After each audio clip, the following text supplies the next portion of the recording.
coming. We will have 3 days of discussing the story of Avanti Brahmana, and it's chapter 23 of the 11th canto of Srimad Bhagavatam, and the chapter is called The Song of Avanti Brahmana, but I call it the story because it is a story. And I have chosen this story because I believe it can help you be strong in hard moments. What this Avanti Brahmana has undergone, probably we will never undergo in our life. Or maybe some of you have had such a difficult experience in life already. But he definitely had amazing tests and very difficult experiences after he has decided to be good. So sometimes we complain that I have started spiritual life and now everything is getting worse than before. But he didn't complain. So there is many lessons that we will learn. I want to present you a plan for the next 3 days. Today we will do the overview of the chapter. The chapter has 61 verses. And on Sunday also, I hope more devotees will come on Sunday. We will do also an overview. And tomorrow, probably most of us will not come. We will do maybe 1 or 2 verses tomorrow from the chapter. But on Sunday I will also do, and today, a little bit highlight on specific verses, which are really amazing verses and powerful verses, and at least for me the best verses in the chapter, where you can see his amazing level of consciousness, his amazing attitude that he has towards life, towards suffering, and towards what's happening to him. So when I first heard this story, I was thinking, wow, this is amazing. What is in the Bhagavatam? And how this person behaves, especially in challenging situations. So we all face challenging situations, and as it is stated in Krishna book, that the greatness of a man can be tested how he reacts in provoking situations or challenging situations. And Radhanath Maharaj often quotes this.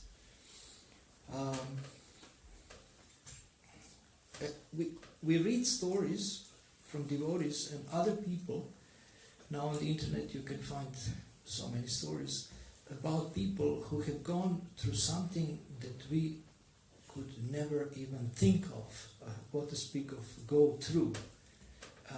And then we are wondering how these people were able to survive this, what to speak of see positively.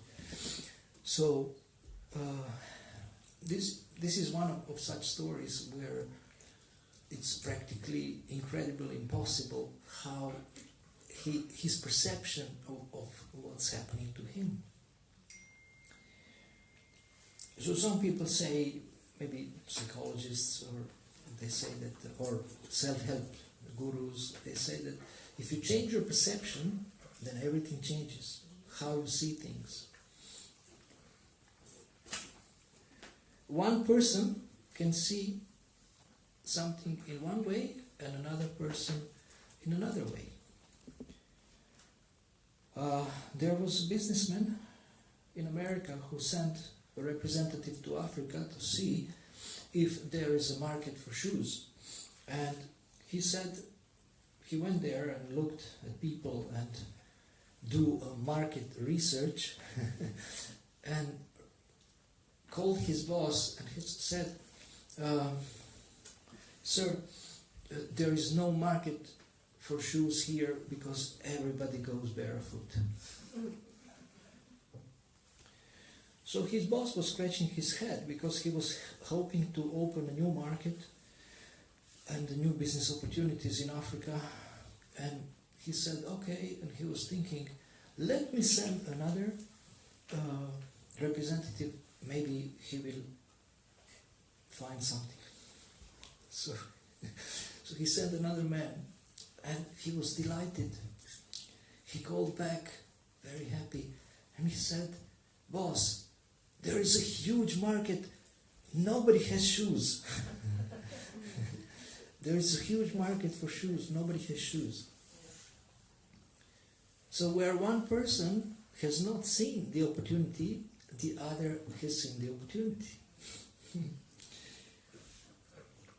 So how many of you have been able to first see something as a problem, but then see it differently? Very few. It's a habit, it's a skill to do that, to just turn your head and try to see the problem as an opportunity. And this is also what Avanti Brahmana has done. Okay, so there is a beautiful summary, and we will go through this summary of the chapter.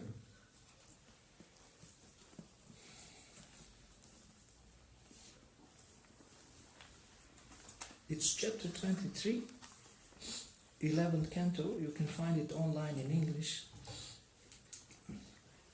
The Song of Avanti Brahmana.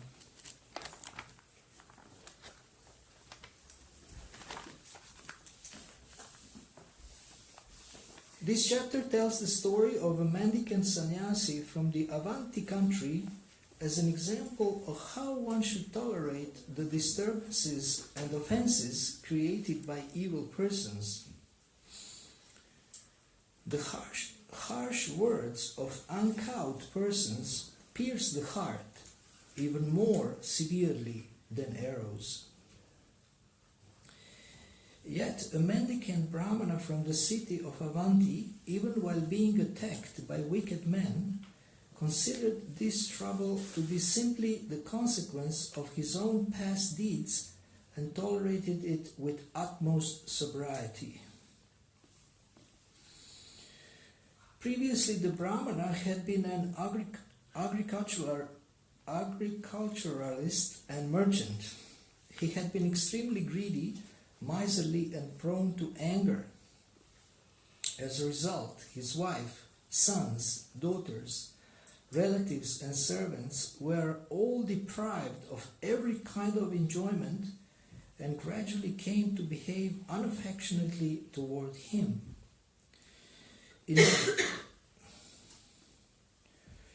In due course of time, thieves, family members, and Providence took away the sum total of his wealth. Finding himself without any property and abandoned by everyone, the Brahmana developed a deep sense of renunciation. So this is one section described concisely of the chapter. It describes his past activities.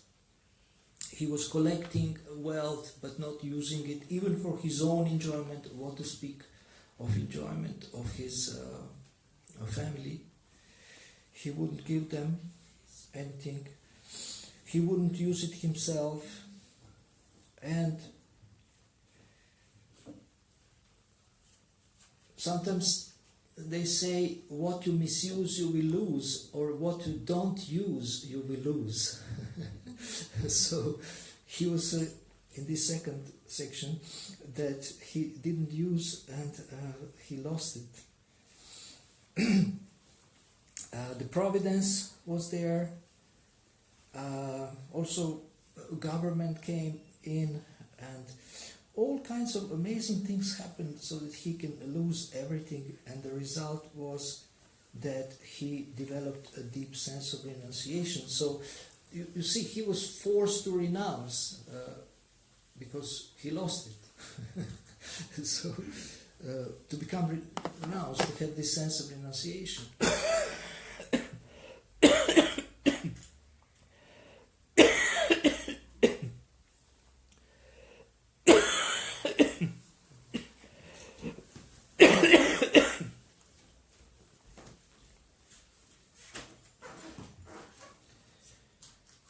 So sometimes we experience forced renunciation.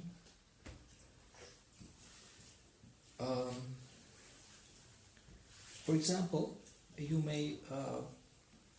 How many of you like to eat chili? 120%. Okay.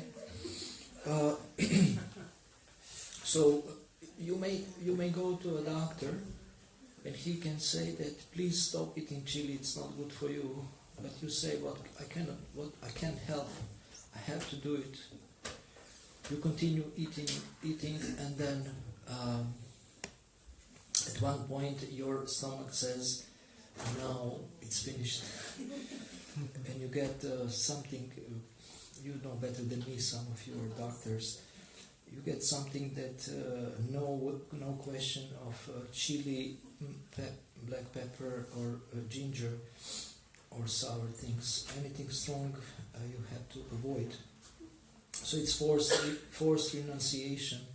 You didn't want to renounce voluntarily, but you are forced to renounce a certain type of food. So now we see this is a problem. This is a problem. He had a problem. First of all, his own behavior. Then his family members. They started disliking him, and it all led to a wonderful moment, which probably would never happen, of deep thinking. The wonderful moment of thinking about what is life about? Who are these people around me? Where am I going? What am I doing? He was only thinking about his little world and his little wealth that he was accumulating. And now he lost everything, and he started to think very broadly. So we usually think about what will happen tomorrow and what I'm going to cook, or how I'm going to deal with my boss, or how we are going to pay the mortgage. And that's necessary to think about these things. These are our duties. But how often we stop and think, what is life about, and where I'm going, and what I will do after death, and where will my family go after death? And life is so temporary. So broader thinking, deeper thinking, higher thinking, this is not happening every day. Only when something hits us, some disaster, or somebody close dies, we think more deeply. Now some people who are maybe, I would say, inspired to think deeply, they like to read every day about something like this, and they like to do this more often. And then when something shocking happens, they're not shocked. They're not taken by surprise.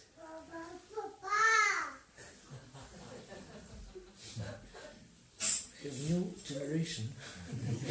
I know from before, now they are all very big. I will not recognize them when they come on Sunday, but this is new generation. So the huge advantage of all this trouble that he went through is that he came to a point of deep thinking about his life. Okay, so let us continue. he considered how the earning and preservation of wealth involve great effort, fear, anxiety, and confusion. Because of wealth, there arise 15 unwanted items. Now listen carefully. 15 unwanted items because of wealth, or because of greed for wealth. Thievery, violence, lying, deception, lust, anger, pride, feverishness, disagreement, hatred, distrust, conflict, attachment to women, gambling, and intoxication.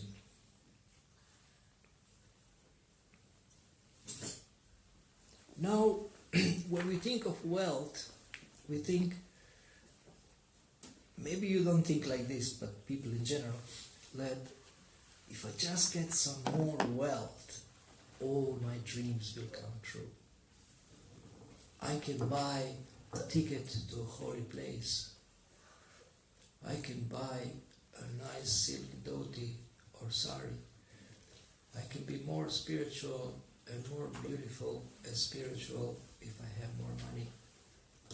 And I have a better car so I can go to the temple quicker.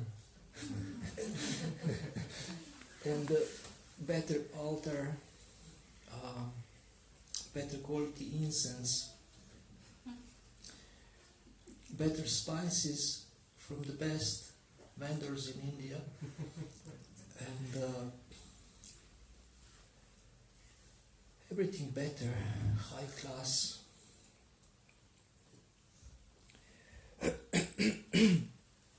But here there is 15 disadvantages of wealth.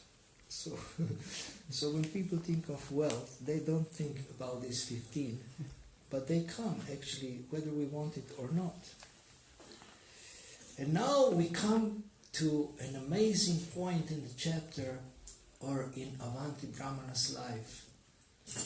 One reaction that is so unusual, and this is one of the most precious gifts I can give you as a teacher, as a preacher, as a friend, as a coach.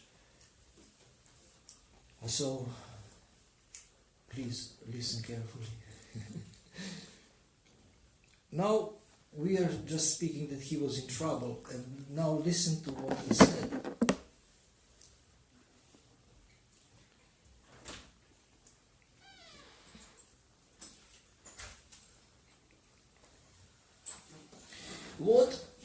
What he understood, from this meditation, he said, the Supreme Personality of Godhead must be satisfied with me.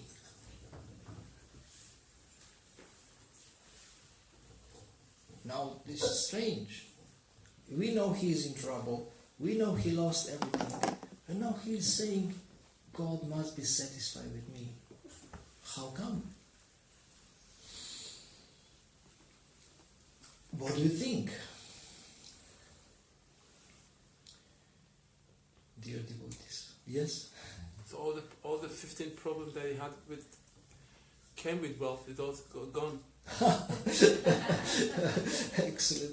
Excellent logic, excellent conclusion based on what we said. Yes, we can say that this is also there. This is the byproduct.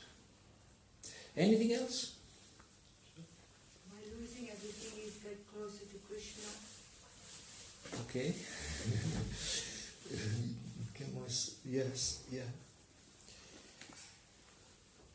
Anything else? He said he was renounced because he lost everything. Yes, exactly. Yes, also. Yeah, he felt a strong sense of renunciation. Okay. Anything else? Why he was thinking that he must be satisfied with me? Because everything happens with the sanction of the Lord, and the Lord is sanctioning all these things for him. Okay. Very nice. So you got it. You surrender. Huh? You will surrender by losing everything. Surrender. Surrender. Right, yeah, exactly. So, he must be satisfied with me because he took everything from me and made me serious to surrender. Made me serious to practice spiritual life, to engage in devotional service, which he wouldn't have done if everything went smoothly. And he is not the only one in the scriptures who is admitting that I need trouble in order to get serious. How many of you think like this if you are a hero? I need trouble in order to get more serious. So please don't pray for this. Trouble will come even if you don't pray. Don't imitate Queen Kunti. Don't imitate Queen Kunti or Haridas Thakur or whoever was in big trouble. But if we can see the trouble as opportunity, like he said, oh, Krishna must be pleased with me. Usually when people get a lot of money, they say, oh, I'm such a wonderful person. God is giving me so much opulence. But actually,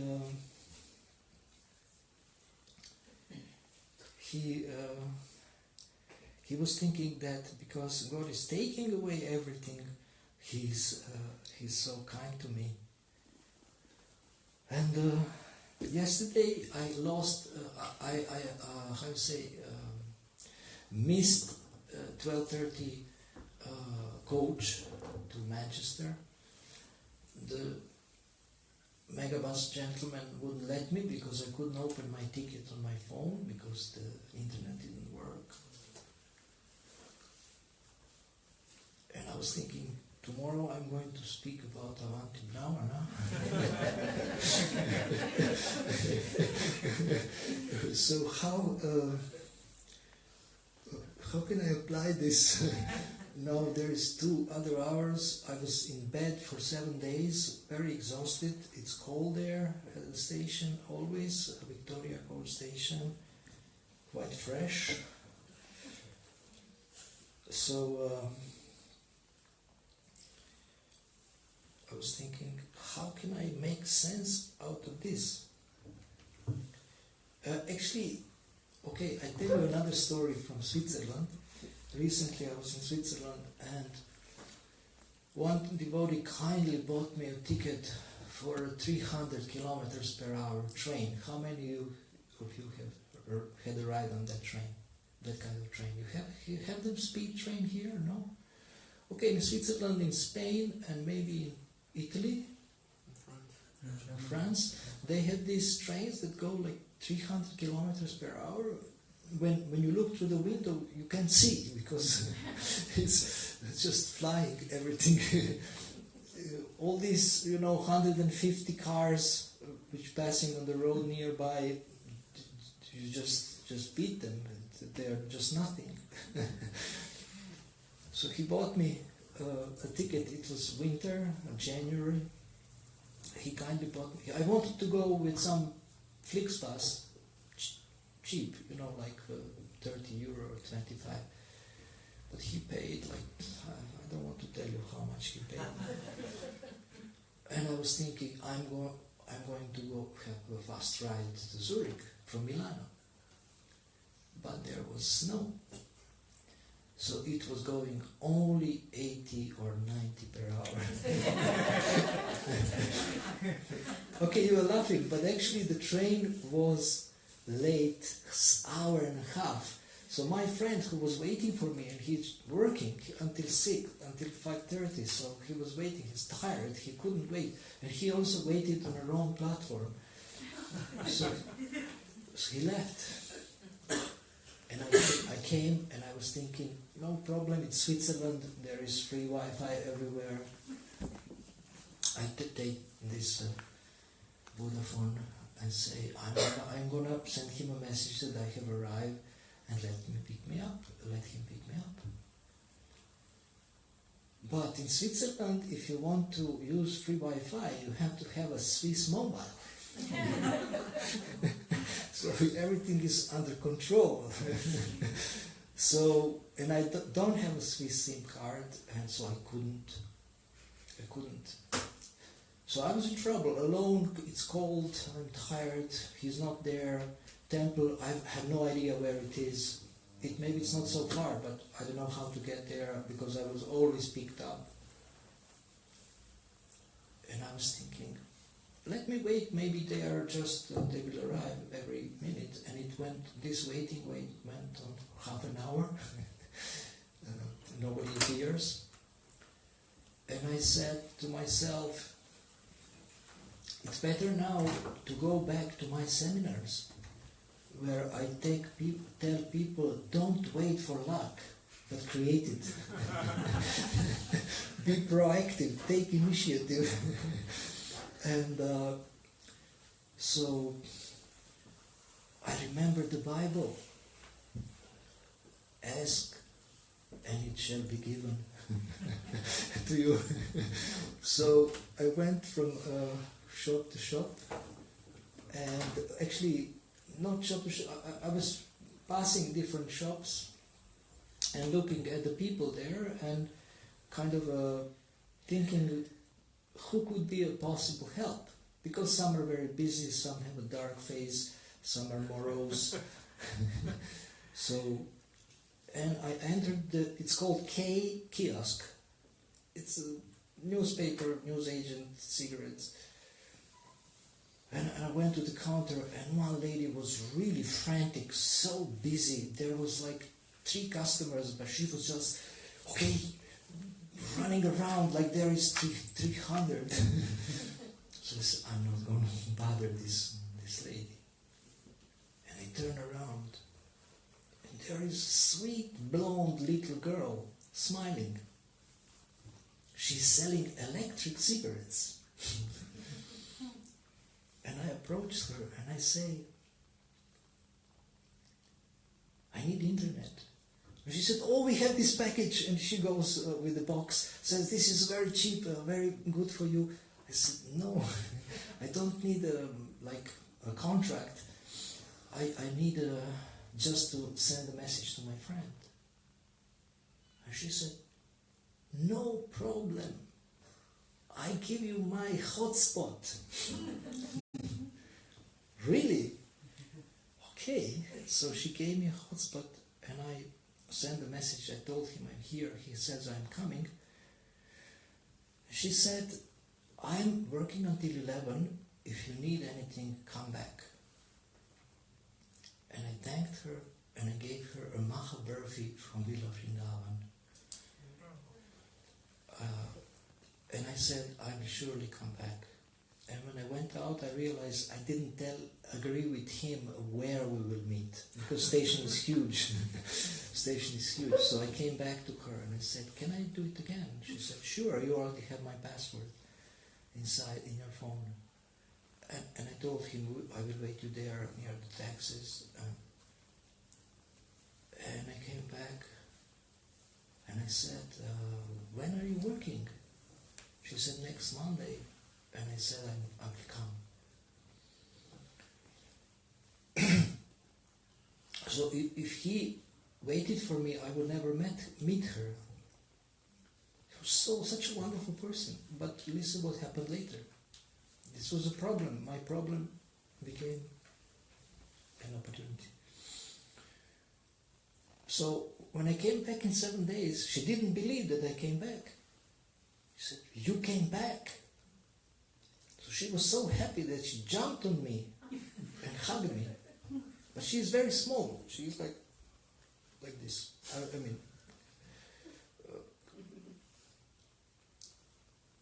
and I brought more burpees. Now I brought also sandesh. But Zurich Temple sandesh is like a piece of art. It has a flower and you know, anybody makes sandwiches here? One Prabhu wanted to fix his glasses and I was thinking he will say I, but he just did this. And I brought brochures, invitation for our programs, and I brought Ishopanishad and gave it to her, and she was so happy. And then she gave me her email, and I invited her to the temple. She really liked the temple. We had lunch. I showed her our library and the temple, and became interested. And now we are in contact, and actually she's not a kiosk person. She's just collecting money because it's a good pay to study arts, music, and dance in America. So I also saw that while you are working here, I mean, she said many people told me this, but so the late train and the trouble and can become an opportunity if you take some action, and we believe a little bit in God that He has a plan for you. We are never lost if we have some faith. But sometimes it's just not easy. You are alone and nothing happens. And yesterday I was running like crazy. I wanted to open my laptop because the ticket is also there. And then what's happening on my laptop? Updates. So it takes like half an hour, and my coach is in 3 minutes. Updates, so you can't open it. And I told this gentleman, you see, I will show it to the driver. I just need to just pass the updates. And he said, no, it has to go. You can wait for the next one. And then they let me on the next one and didn't charge me extra. But I'm still trying to understand what was the opportunity from yesterday. So Avanti Brahmana had this amazing mentality, and he said, the Lord must be satisfied with me. He felt that only because the Lord was pleased with him had the apparently unfavorable turn of events in his life occurred. He was grateful that the sense of detachment had arisen in his heart and considered it the factual means for delivering his soul. In this condition, he determined to engage the duration of his life in the worship of Lord Hari, and thus accepted the mendicant order of Tridandi Sannyas. Subsequently, he would enter different villages to beg charity, but the people would harass and disturb him. Okay, so now he became so serious that he took sannyas, and the main verse in the chapter where he shows his great determination to just continue with his spiritual life is that the authors of this Bhagavatam, they quote Prabhupada from Madhya Lila purport. Prabhupada wrote a long purport, and it's all about sannyas. So most of you are grihastas, and you may ask, so how this is relevant to us? Actually, it's relevant to all of us because it shows determination for devotional service. So we know from, I think, Srila Bhaktivinoda Thakur, grihe tako, vane tako, sada haribole dako, whether you are a householder, you have a home, or you live in the forest, or you're a sannyasi, you're traveling, always chant the holy name. The real sannyas is not the dress, the real sannyas is dedication to the Lord. So, we will discuss this verse on Sunday. This is the most important verse because he shows unbreakable determination. Unbreakable determination. Sometimes they say it's called no matter what attitude. Whatever happens, we will never give up. Ordinary people, when it gets tough, their faith in God shakes very much. But those who are really, really devoted, when it gets tough, their faith grows. Like he says, oh, he must be satisfied with me now. He's giving me more trouble. So more trouble is to come, and let's see, what is it? I just started a little bit.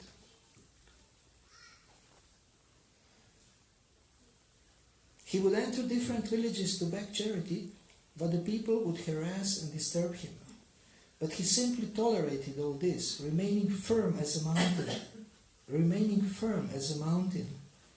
He remained fixed in his chosen spiritual practice and sang a song renowned as the Bhikshu Gita, the song of the mendicant.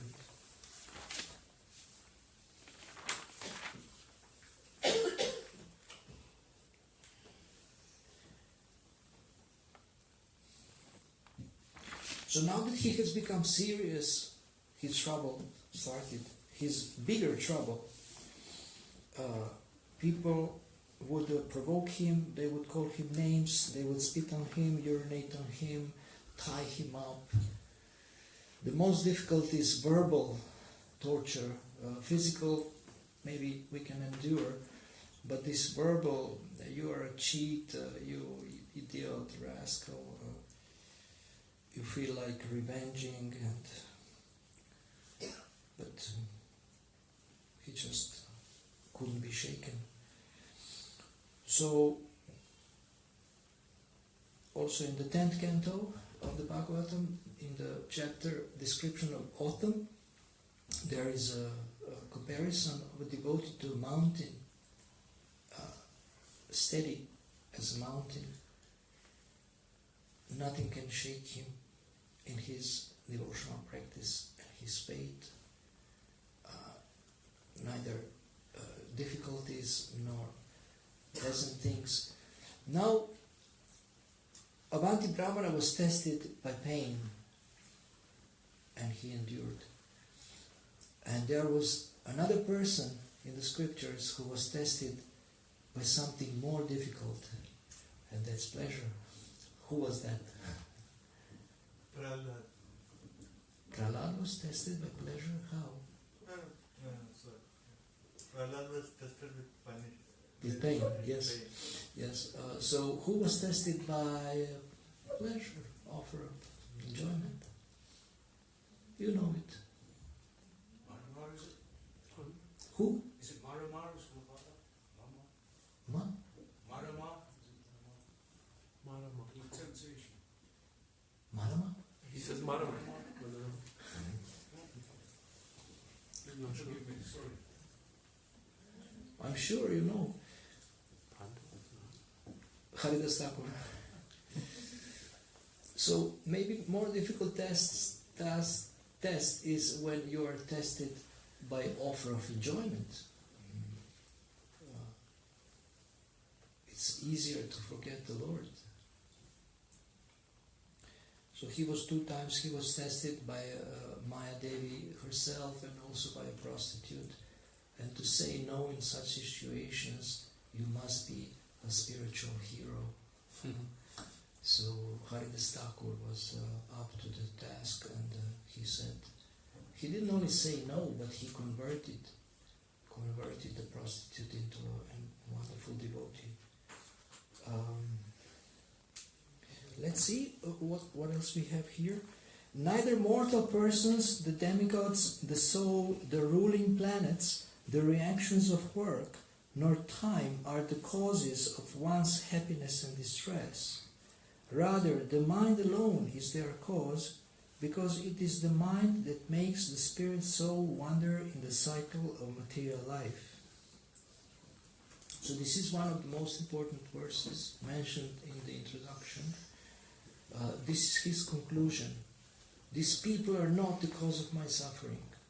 Neither the demigods, the ruling planets, the reactions of work, time. He takes full responsibility for his life.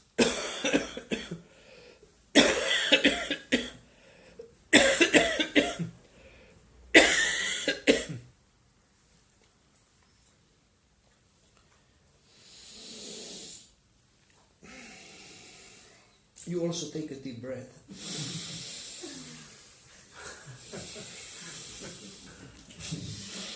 Thank you for joining me. This yoga of one breath. He says, my own mind is giving me trouble. my own mind. So if we can swallow this, then we will become very healthy. If you go to a doctor, he gives you a pill to swallow. So similarly, Shastra gives us a pill in the form of certain verses like Tatenu Kampam Susamik Shamana Bunjanaya Vatma Kritam Vipakam. Also another verse from the 10th canto.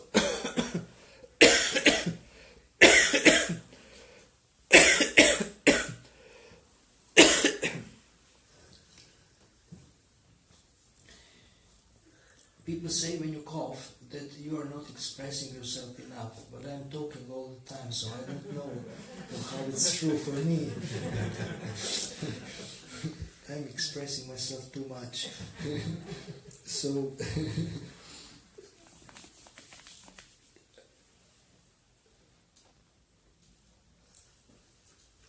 if we can swallow these verses, which are difficult to swallow, which actually teach us not to blame anyone for anything, then we will be liberated. It's very, very difficult to do that. Very difficult. We always have a tendency to feel like a victim and to blame others and to say it's not fair. Your fellow citizen Krishna Dharma Prabhu, who used to live here for a long time, he wrote, I think, at least an article, maybe even a book called Why Me? He's very good at these things. I mean, you know that he also wrote Mahabharata and Ramayana. I really like this question, why me? When somebody comes to me and says, Akura, why me? I say, my dear, why not? Are you an angel? Are you a god or a demigod? But I'm not, but you know, I've been good for so many years. Yes, what about before that? So, why me? Now, understanding that we are not a victim doesn't mean you allow people to torture you forever. No, I'm not preaching that. But to understand that we are not an angel. This is a beginning of great liberation. You may look like an angel. When you look at the mirror and think, wow, the nature was so kind to me. Why should I suffer? Yes, you are an angel now, but you were not in the past. And Krishna is giving you the reduced version of your karma. So why every time I come here or anywhere, I always mention this verse? Because devotees always forget it. And they fall into a blame mode. And blaming someone, blaming your guru, blaming your husband, your wife, your children, yourself also. You blame yourself. How many of you blame yourself? Don't do it, please. You are good, I like you. But also don't blame any others. Just try to understand that everything has a reason, what you can learn from this, from any situation. In every problem there is a lesson also. So this Brahmana has this incredible attitude. The real purpose of all charity, religiosity, and so forth is to bring the mind under control. A person who has already composed his mind in meditation has no need for these other processes, and for a person who is incapable of fixing his mind, they are of no practical use. The false conception of material ego binds the transcendental soul to material sense objects. The Avanti Brahmana therefore became determined to bring himself over the insurmountable ocean of material existence by rendering service to the lotus feet of the Supreme Lord Mukunda. With the same perfect faith in the Lord exhibited by the great devotees of the past. So this is what we want. the great devotees of the past had great faith in all the religions of the world. We have saints and sages, and they showed great faith in great trials and tribulations, in great tempting situations. Only when one can focus his intelligence on the lotus feet of the Supreme Personality of Godhead can the mind be completely subdued. This is the essence of all practical prescriptions for spiritual advancement.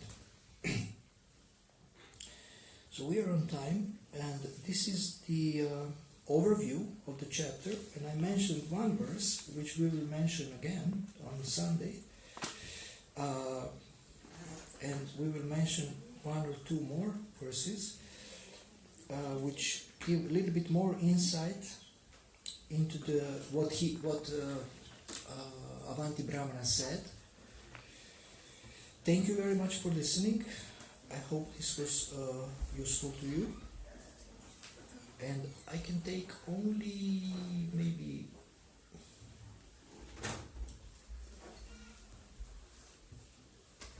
genius question.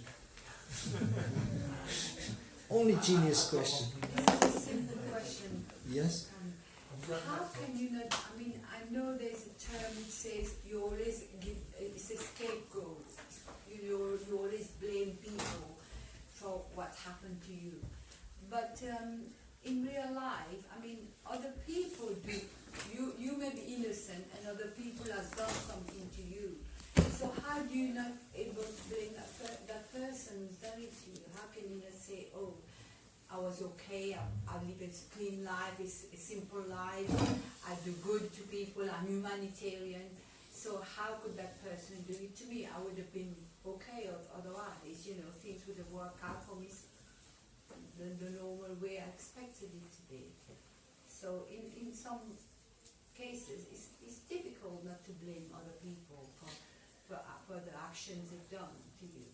It's difficult if you look only at a limited time span.